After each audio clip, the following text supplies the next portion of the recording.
હું ડૉક્ટર પૂજા આર કેવડિયા સીકેએમ કન્યા વિદ્યાલય મુન્દ્રાથી ઉચ્ચતર માધ્યમિકમાં સંસ્કૃત વિષયની હું શિક્ષિકા છું. આપ સૌને પહેલાં તો અભિનંદન આપીશ, કારણ કે આપે વિસરાતી જતી એવી સંસ્કૃત ભાષા વિનય પ્રવાહમાં રાખેલી છે. મિત્રો, નવી શિક્ષણ નીતિની અંદર પણ શાસ્ત્રીય ભાષાઓને ખૂબ મહત્ત્વ મળ્યું છે. એટલે આગળ જતાં સંસ્કૃત ભાષા અને વિષય આપણે ખૂબ ખૂબ કામ આવશે એવી શુભેચ્છાઓ પાઠવું છું.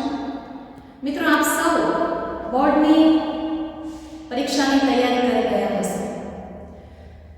બોર્ડમાં સંસ્કૃત વિષયની જે પેટર્ન છે પ્રશ્નપત્રની, એનું માળખું, એની બ્લુપ્રિન્ટ આપ સૌની સમક્ષ હું રજૂ કરવા જઈ રહી છું. મિત્રો, સંસ્કૃત વિષયમાં સંસ્કૃત ભાષા છે, સંસ્કૃતનું પાઠ્યપુસ્તક છે, એ 6 વિભાગોમાં વિભાજિત થયેલું છે. પ્રથમ વિભાગ છે પદ્ય વિભાગ. 1 થી કરી અને 10 પદ્યોનો એની અંદર સમાવેશ થયેલો છે. બીજો જે વિભાગ છે એ છે ગદ્ય વિભાગ. ગદ્ય વિભાગની અંદર 11 થી લઈ અને 20 ગદ્ય પાઠોનો સમાવેશ થયેલો છે. એટલે કુલ પ્રકરણ 1 થી 20 ની અંદર પદ્ય અને ગદ્યનો સમાવેશ થાય છે. ત્યાર પછીનો જે સંસ્કૃતનો વિભાગ છે પાઠ્યપુસ્તકમાં, એ છે ન્યાય પરિચય. સંસ્કૃત ન્યાયનો એની અંદર પરિચય આપવામાં આવેલો છે. ત્યાર પછી અલંકાર પરિચય આવે છે. ત્યાર પછી આવે છે છંદ પરિચય અને ત્યાર પછી સંસ્કૃત સાહિત્યનો ઇતિહાસ. આ 6 ભાગમાં સંસ્કૃતનું પાઠ્યપુસ્તક વહેંચાયેલું છે. દરેક વિભાગને પરીક્ષાની અંદર કેટલું વેઇટેજ છે, પરીક્ષાનું પ્રશ્નપત્ર કેવું હશે, કેટલા વિભાગોમાં એ વિભાજિત થયેલું હશે, એની વિસ્તૃત સમજ આજે આપણે આ વિડિયો. વિદ્યાર્થી મિત્રો, સંસ્કૃત ભાષાનું જે પ્રશ્નપત્ર છે એ કુલ 5 વિભાગોમાં વિભાજિત થયેલું હશે. એ પૈકીનો વિભાગ A આપણી સમક્ષ છે. વિભાગ A ની અંદર પ્રશ્ન ક્રમાંક 1 થી 11 નો સમાવેશ થયેલો છે. કુલ ગુણ 20. આમ તો દરેક વિભાગ A, B, C, D અને E, આ 5 વિભાગને 20 ગુણ ફાળવવામાં આવેલા છે. એટલે કુલ 100 માર્કનું પેપર આપની સમક્ષ હશે. ત્યારે વિભાગ A માં પ્રશ્ન ક્રમાંક 1 થી કરી અને 3 સુધી પદ્ય ખંડોનો ગુજરાતી ભાષામાં અનુવાદ કરો. વિદ્યાર્થી મિત્રો, વિભાગ A એ પદ્ય આધારિત હોય છે. પ્રશ્ન ક્રમાંક 1 થી 3 માં અનુવાદ પૂછવામાં આવે છે, ભાષાંતર પૂછવામાં આવે છે. આપ આપની માતૃભાષા ગુજરાતીમાં એ અનુવાદ આપશો. તમને 3 પરિચ્છેદ આપવામાં, 3 પદ્ય આપવામાં આવેલા હશે. એ 3 પદ્યોમાંથી કોઈ પણ 2 પદ્યોને પસંદ કરી અને આપ ખૂબ સરસ રીતે એનો જવાબ લખશો એવી અપેક્ષા છે. 2 પરિચ્છેદનું ભાષાંતર શુદ્ધ અને સંપૂર્ણ કરવાથી આપને ગુણ 8 મળવાપાત્ર છે. ત્યાર પછી પ્રશ્ન ક્રમાંક 4 અથવા 4 સંસ્કૃત પ્રશ્નોના સંસ્કૃત ભાષામાં ઉત્તર આપો. જે પદ્ય પાઠ આધારિત પૂછાશે અને એના જે કુલ ગુણ છે એ 2 રહેશે. ત્યાર પછી પ્રશ્ન ક્રમાંક 5 અથવા 5 જે વિવરણાત્મક નોંધ તરીકે પૂછાશે. પદ્ય પાઠ આધારિત જ છે આખો વિભાગ. વિવરણાત્મક નોંધના પણ કુલ ગુણ 2 છે. ત્યાર પછી શ્લોક પૂર્તિ, તમે જે કંઠસ્થ કર્યા છે એ શ્લોકમાંથી પૂછવામાં આવશે.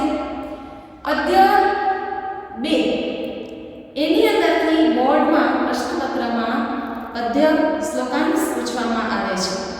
તો શ્લોક પૂર્તિ પ્રશ્ન ક્રમાંક છે 6 અથવા 6. કોઈ પણ 2 શ્લોકમાંથી તમારે એક શ્લોક લખવાનો છે જેના કુલ ગુણ છે 3.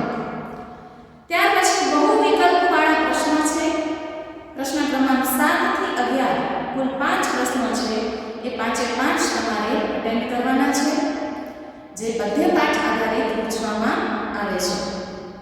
વિભાગ A પદ્ય આધારિત છે. ત્યારબાદ વિભાગ B જે ગદ્ય આધારિત છે. આ વિભાગ B ની અંદર પ્રશ્ન ક્રમાંક 12 થી 14 જેમાં પ્રથમ ગદ્ય ખંડનું ગુજરાતી ભાષામાં અનુવાદ રહેશે. કોઈ પણ 3 ગદ્ય ખંડ આપેલા છે, એના પૈકી તમારે 2 લખવાના રહેશે. કુલ ગુણ 8 છે. ત્યારબાદ પ્રશ્ન છે પ્રશ્ન ક્રમાંક 15 અથવા 15. સંસ્કૃત પ્રશ્નોના સંસ્કૃત ભાષામાં જ ઉત્તર આપવાના છે, જે માત્ર ને માત્ર ગદ્ય પાઠમાંથી જ પૂછવામાં આવે છે, જેના કુલ 2 ગુણ છે. કોઈ પણ એક પ્રશ્ન તમારે લખવાનો છે. પ્રશ્ન ક્રમાંક 16 અથવા 16 વિવરણાત્મક નોંધ છે ગદ્ય પાઠ આધારિત હશે. કુલ ગુણ 2 માં પૂછાશે. પ્રશ્ન ક્રમાંક 17 થી 19 ખાલી જગ્યા પૂરો જે ગદ્ય પાઠ આધારિત હશે. કોઈ પણ 3 ખાલી જગ્યાઓ, કોઈ પણ 3 એટલે વિદ્યાર્થી મિત્રોમાં વિકલ્પ નથી, તમારે 3 અટેન્ડ કરવાની છે. પણ ખાલી જગ્યામાં વિકલ્પો મળશે, એ 3 માંથી કોઈ પણ એક વિકલ્પ પસંદ કરી અને ખાલી જગ્યામાં ઉત્તર જણાવવાનો રહેશે. ત્યાર પછી છે બહુ વિકલ્પ પ્રકારના પ્રશ્નોત્તર ગદ્ય પાઠ આધારિત. 5 પ્રશ્નો પૂછવામાં આવશે. પ્રશ્ન ક્રમાંક 20 થી 24. ત્યારબાદ વિદ્યાર્થી મિત્રો વિભાગ C.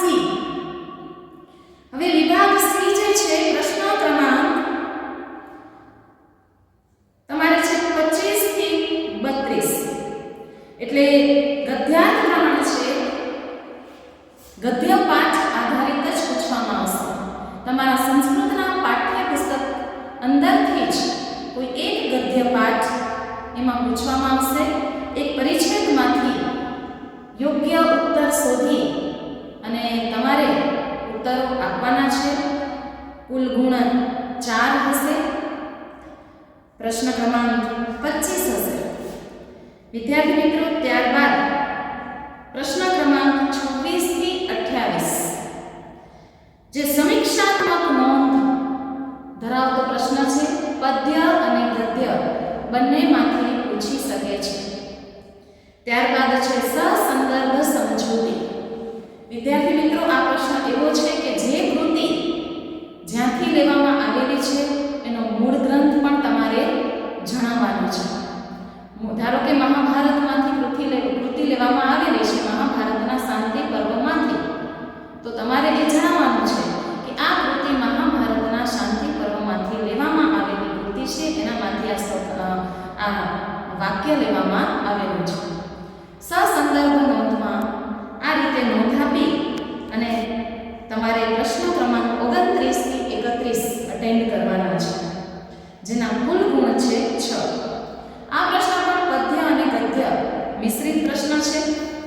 ત્યાર પછી પ્રશ્ન ક્રમાંક છે 32. વાક્યો કોણ બોલે છે એ પાત્રનું નામ જણાવવાનું છે. એના કુલ ગુણ છે 4. એટલે વિદ્યાર્થી મિત્રો તમારી સમક્ષ 4 વાક્યો મૂકેલા હશે. દરેક વાક્ય કોણ બોલે છે એ પાત્રનું તમારે નામ જણાવવાનું હશે. જો કે કૌંસમાં એ નામ લખેલા હશે. આપે એનામાંથી જ યોગ્ય વિકલ્પ પસંદ કરી અને નામ જણાવવાનું છે. પ્રશ્ન ક્રમાંક છે 32. વિદ્યાર્થી મિત્રો વિભાગ C જે છે એ ગદ્ય અને પદ્ય મિશ્રિત વિભાગ છે. જેમ આપણે જોયું કે વિભાગ A પદ્ય આધારિત છે, એવી જ રીતે વિભાગ B જે છે એ ગદ્ય આધારિત છે અને વિભાગ C ગદ્ય પદ્ય મિશ્રિત વિભાગ છે. વિભાગ D જે છે D ની અંદર જેનો સમાવેશ થાય છે પહેલું છે પ્રશ્ન ક્રમાંક 33 ગદ્યાર્થ ગ્રહણ જે અપઠિત છે. વિદ્યાર્થી મિત્રો આપણે વિભાગ C ની અંદર છે ગદ્યાર્થ ગ્રહણ જોયું હતું. એ પઠિત છે એટલે કે પાઠ્યપુસ્તકમાંથી પૂછાનાર છે. અને વિભાગ D ની અંદર અપઠિત ગદ્યાર્થ ગ્રહણ એટલે સંસ્કૃત સાહિત્યની કોઈ પણ કૃતિમાંથી એક પરિચ્છેદ મૂકવામાં આવશે અને એ પરિચ્છેદને સંલગ્ન પ્રશ્નોના ઉત્તર તમારે શોધવાના રહેશે. તો એ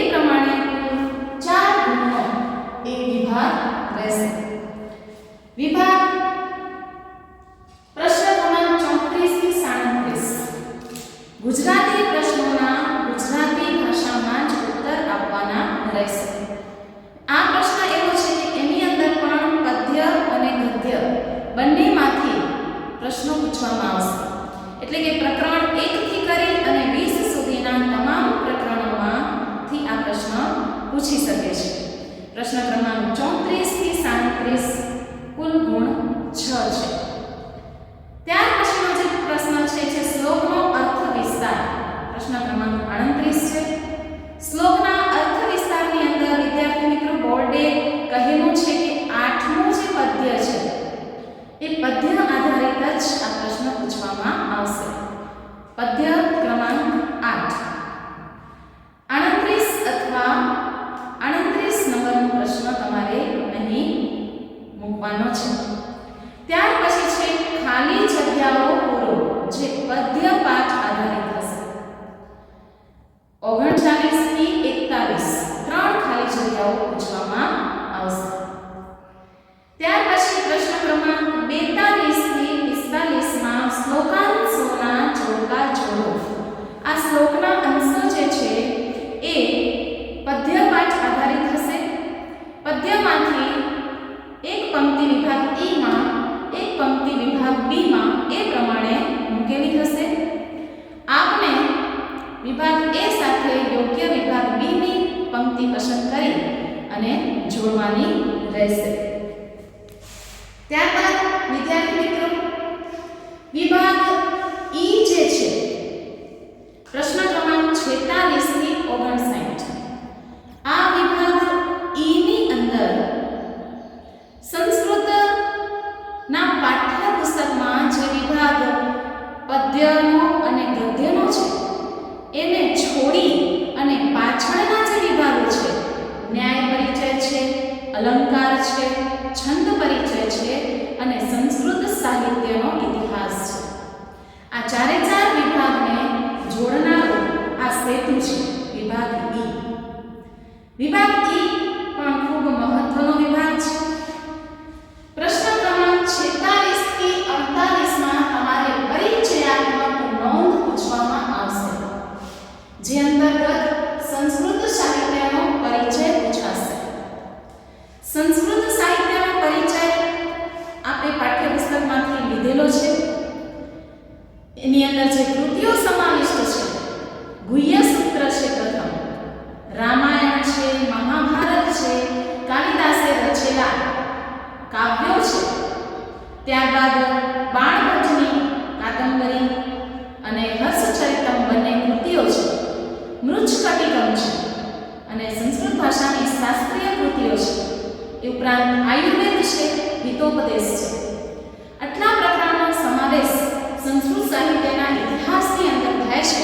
એના પૈકી કોઈ પણ એક કૃતિનો કે બે કૃતિનો તમારે અહીં પરિચય આપવાનો છે. 46 થી 48 કુલ 3 કૃતિઓ પૂછવામાં આવશે. 3 પૈકી કોઈ પણ બે તમારે વ્યવસ્થિત રીતે લખવાની છે. બે કૃતિઓના થઈ અને કુલ 8 ગુણ છે. ત્યારબાદનો જે પ્રશ્ન છે પ્રશ્ન ક્રમાંક 49 થી 49 અથવા 49 જે ન્યાયને આધારિત પ્રશ્ન છે. ન્યાયનું સ્પષ્ટીકરણ એની અંદર કરવામાં આવેલું છે. આપના પાઠ્યપુસ્તકની અંદર જે ન્યાય સમાવિષ્ટ છે એ ન્યાય પૈકી કોઈ પણ એક ન્યાય આપણે લખવાનો છે. પ્રશ્ન ક્રમાંક 50 થી 51 એટલે એ પણ પ્રશ્ન ન્યાય આધારિત છે. એ પણ 2 ગુણમાં પૂછવામાં આવશે. ન્યાય આધારિત કુલ 2 પ્રશ્નો પૂછવામાં આવે છે. કુલ ગુણ 4 છે. એટલે ન્યાયના ફાળે 4 ગુણ મૂકેલા છે. ત્યાર પછી છે છંદ પરિચય, જે 2 માર્કમાં પૂછવામાં આવે છે. પ્રશ્ન ક્રમાંક 52 અને 53 આ બંને તમારે અટેમ્પ્ટ કરવા પડે છે. ત્યાર પછી અલંકાર પરિચય છે. અલંકાર પરિચયની અંદર પ્રશ્ન ક્રમાંક 54 અને 55 અલંકાર પરિચય પણ 2 ગુણની અંદર પૂછવામાં આવે છે. ત્યાર પછી છે સંસ્કૃત સાહિત્યનો પરિચય. આપણે પ્રશ્ન ક્રમાંક 46 થી 48 માં પણ સંસ્કૃત સાહિત્યનો પરિચયનો સમાવેશ છે અને પ્રશ્ન ક્રમાંક 56 થી 59 ની અંદર પણ સંસ્કૃત સાહિત્યનો પરિચય મૂકેલો છે, જેની અંદર આયુર્વેદ અને ખગોળશાસ્ત્ર ને લઈ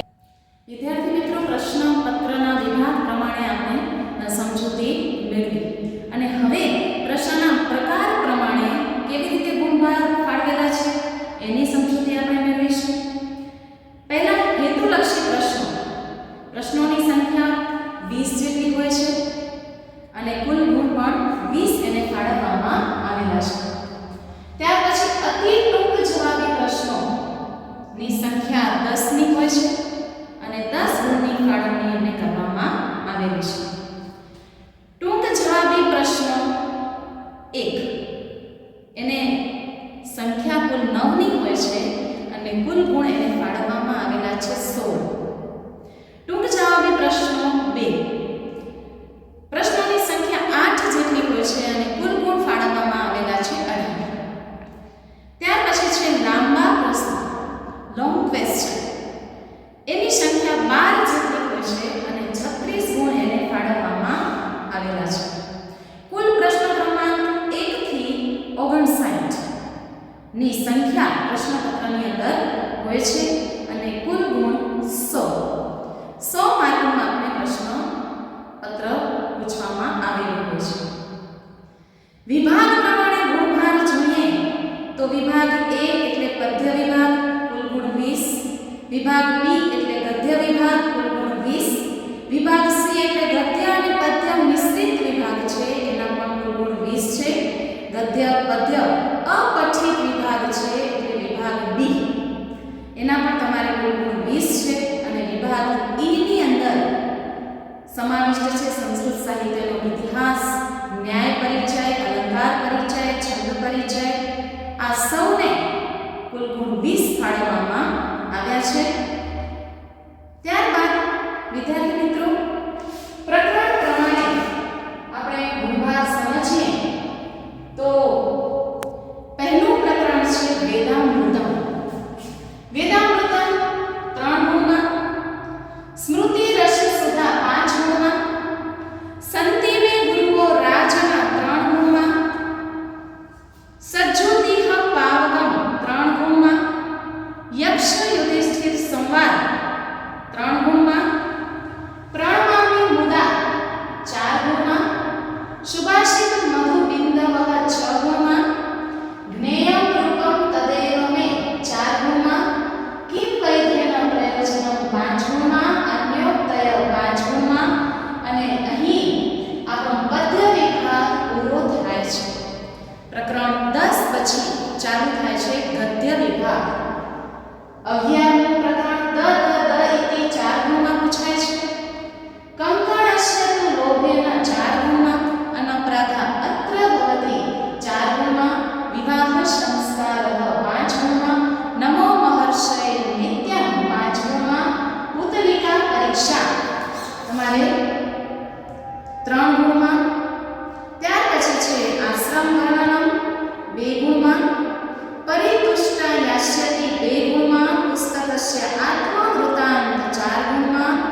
અને 20મું પ્રકરણ છે મુદ્રા નામ ધનમ પ્રોક્તમ, એ પણ તમારે 2 ગુણમાં પૂછાય છે. ત્યારબાદ ન્યાય પરિચય પૂછવામાં આવે છે તમને 4 ગુણમાં, અલંકાર પરિચય પૂછવામાં આવે છે 2 ગુણમાં, છંદ પરિચય 2 ગુણમાં, સંસ્કૃત સાહિત્યનો ઇતિહાસ 12 ગુણની અંદર છે અને 4 ગુણનું અપઠિત.